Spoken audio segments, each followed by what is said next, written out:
Hi guys! Good morning! Welcome back po dito sa Gandara Sir Channel for Showbiz Update. Andito na naman nga po akong muli nagbabalik. Ang nagmamaganda ninyo kachismosang Kim Pao, wala na nga pong iba.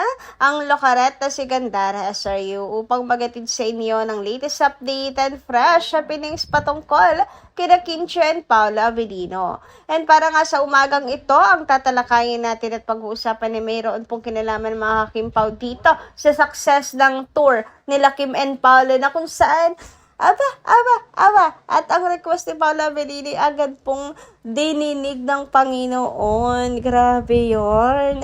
Anyway, bago tayo mag-start, sa mga hindi pa nakaka-subscribe sa ating channel, maaari lamang na pindutin po rin yung subscribe button at notification bell na nariyan po sa baba upang kayo ay maging updated at ma-notify tuwing may bago tayong chika at balita hinggil sa Kim Pao. Basta mga balita na may kinalaman kina Kim Chiu and Paolo Avellino, sagot na nga po natin yan.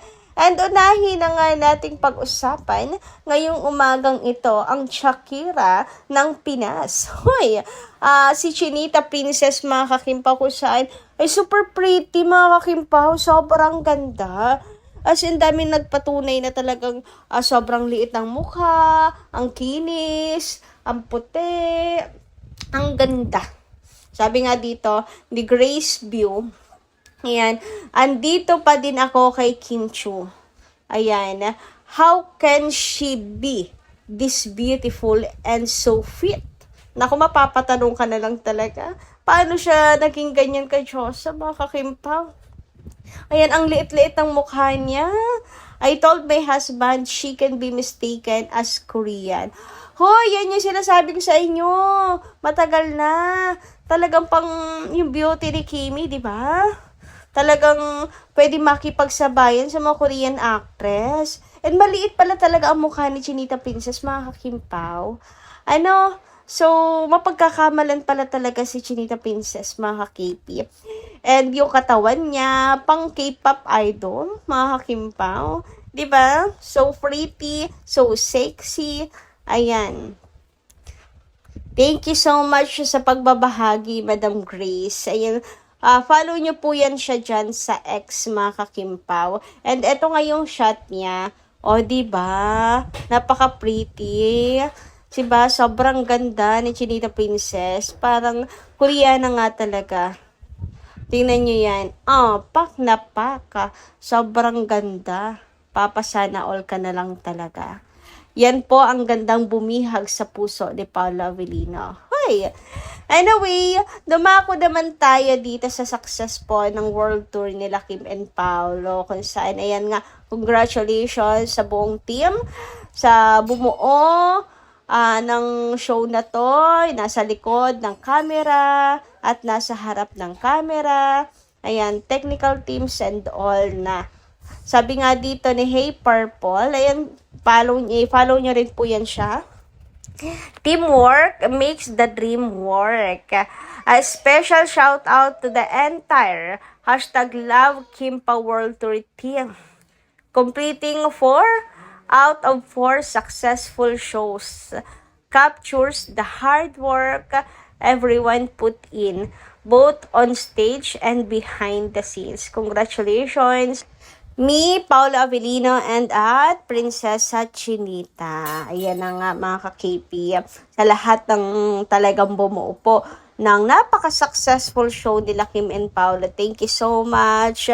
At more shows, more world tour to come. And since sa pag-uusapan na nga natin ang more shows to come, eto na nga mga kakimpaw, nabalita na nga po ng ABS-CBN ang tungkol po dito sa Love Kim Pao World Tour nila Kim and Paolo kung saan super duper successful nga po ang show nila Kim and Paolo from US to Canada, mga kakimpaw. And dahil nga din daw sa sobrang successful na show nila Kim and Paolo, inaasahan na dadalhin pa sa ibang lugar ang Love Kim Pao, nila Kim and Paolo. Huy, grabihan na nga. So, ito na yung sinasabing part 2. Mga Kim Pao, kung maaalala ninyo, ito yung request ni Paolo Avellino na sana daw more. Naghahanap pa ng more si Paolo Avellino.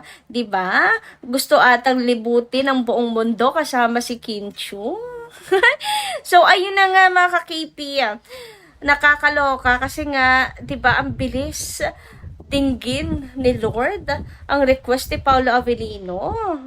Grabe, ito yung bluff na sinasabi nila at lalangawin na show. Grabe, magkakaroon pa ng part 2. Huy! So, mainit ang pinag-uusapan ngayon sa social media ng mga Kim Pao fans. And sabi nga rito, ni Miss Jean MB. Ayan, follow nyo po yan sa X-Credit po sa inyo. Ayan, basahin ko lang yung post po ninyo. Here's the fluff. Looks like it will be taken to other territories. Wahahaha. Huy, gusto ko yung laugh na yan. May iya pala kong kasama. Anyway, ayun nga, hashtag Kim Pao things. Hashtag love Kim Pao World Tour. Anyway, sabi naman po dito ni Chane, ayan. What? Ayan, will hashtag love Kim Pao be brought to other countries too? OMG. Please confirm po at kapamilya TFC. We're still hoping for a PH leg. Woohoo! So, ayan. Sana nga no, i-confirm po. Sana i-confirm po ng kapamilya TFC to para naman na yung ating pong ligaya dito ay mayroong saysay, mga kakimpang. Or baka ito'y nadagdag lang na inaasahan. Or dahil nga successful, talaga inaasahan naman talaga natin. And kagaya po nito, gusto natin, meron din po sana, pakinggan po, dito sa Pinas, di ba? Anyway, dumako naman po tayo dito sa comment po ni Miss Norma Dayag. Shoutout po sa inyo at magandarang umaga. Ayan, gandara, di ko rin gusto yung babaeng may tattoo. Weird tingnan at para na ring hindi magandang tingnan. Siguro dahil old school type kayo, Madam Norma Dayag. Pero ako din, same lang din kasi ako old school talaga eh. Hindi lahat agree sa atin, mga madam, lalo na mga new generations, di ba? Pero ako, titas, ganyan, old school ako. Anyway, ayan na nga. Ayan, gandara, yung si Marchie Machika, siya yung nagsabi na hating gabi daw lumalabas ang sipunin dahil magkalapit yung bahay nila. Na parang di makahalata ay hating gabi, labas nilang dalawa hanggang madaling araw. Gandara, paano ngayon? Wala si Paolo. Sino na naman ang katagpuan ni Janine? Ngayon, nasa world tour sila KP. Anyway, andyan si Echo for substitute. Gandara, hindi ginagamit ng Marty Machika yung utak niya. Ipapahiya palalo yung idol niya, si Janine. What a shame. Ha, ha, ha. Ayan, alam niyo, Madam Norma Dayag, wala na akong paki sa kanya, Madam. I mean, anong paki natin? Anong paki natin kung sino kasama niya ngayon? Ano naman ngayon kung sino yung ano? Alam naman kasi natin na walang katotohanan yung lumalabas sa madaling araw. Ano na lang, por favor, 'di ba? Wag na nating pag-usapan. I mean, paki natin kung sino kasama niya lumabas. Ayun na nga, siya na rin yung nagsumisira sa idol nila. So, atin-atin na lang siguro.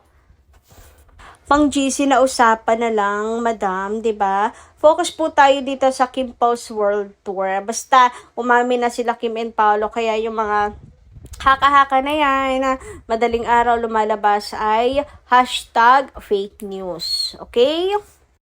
Ang random din naman kasi, nasa Kim Pao's World Tour tayo. Tapos nasa couple tato, tapos biglang masisingit. Yun, nakakaloka. Anyway, sabi naman ni Ma'am Yosha Talian, ang daming fake news like Kim on dating with Vico Soto. Kim, no matter how handsome, rich, intelligent, honest, powerful, or a suitor is, she won't go for a date to anyone if she is in a relationship.